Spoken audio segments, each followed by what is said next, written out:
Hi guys, welcome to D-Talks. Today we're going to learn about 1969, in which several important things were invented in. So now, we must have all learned about the moon landing from our parents, teachers and our grandparents. So now, the impossible happened 50 years ago. Neil Armstrong and Buzz Aldrin first landed on the moon from the Eagle. So there were several important missions that NASA launched, but Apollo 9, Apollo 10, Apollo 11 were the most successfulest because Apollo 11 was very successful to land Neil Armstrong on the moon and Buzz Aldrin on the moon and bring him back to Earth safely.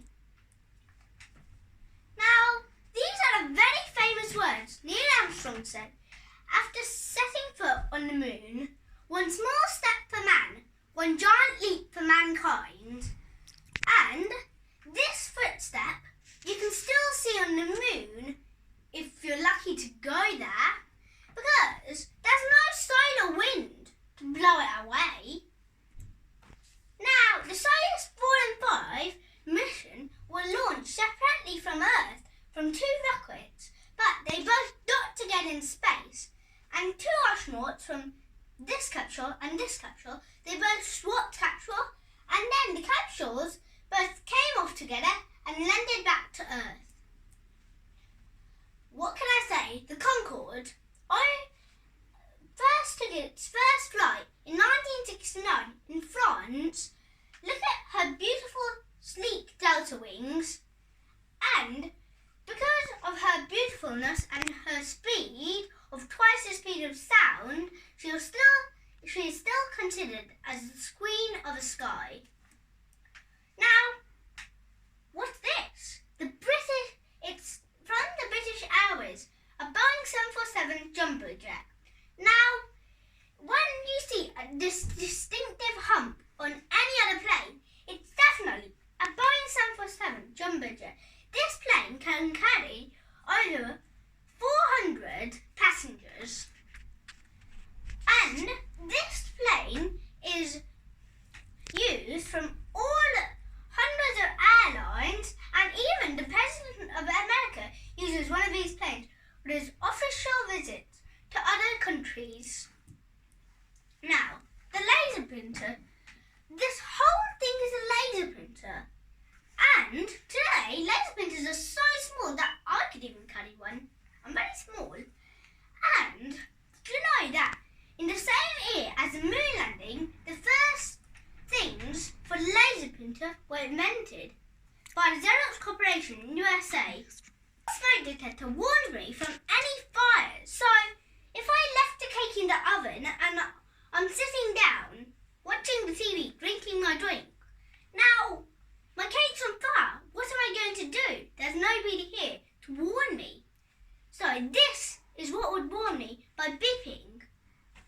And this is what would save hundreds of people from fires around the world. Now, the ARPANET, the father of internet, which sent the first message load to 4 network computers, 1, 2, 3, 4. And did you know that if there was no internet, I would have to go around the world to Antarctica? If I wanted to know about Antarctica, I had to go around the world to see Antarctica. And now half of the world is connected by internet, YouTube and other things. So if there wasn't internet, no YouTube, we can learn about anything. Now we have to just go to the library and read it from it printed encyclopedia. Now, charge coupled device, CCD, was first invented in 1969. So I got one of these old cameras. I took a picture. Now, how do I get my picture back?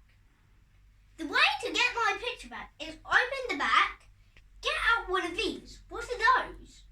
Then, I have to give it to the shop. But these films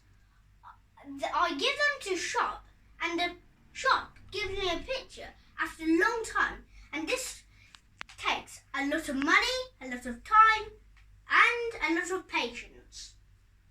But because of this invention, I could just take a lot of millions of pictures in that chip, and then transfer it to a little other chip that would take all the photos, and it costs very little money to get a new one.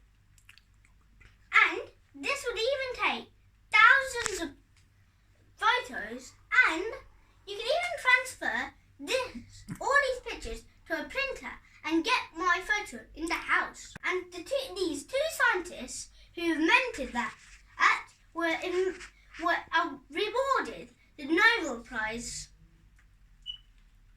Now, so I've got the Venera and the Mariner missions. So the Venera and the Mariner missions were sent to Mars and Venus. That's from the Soviet Union and USA, because these two missions gave a lot of valuable information about Mars, and planet Mars, and planet Venus. Now the atrium. So imagine if that was an atrium, but good that is.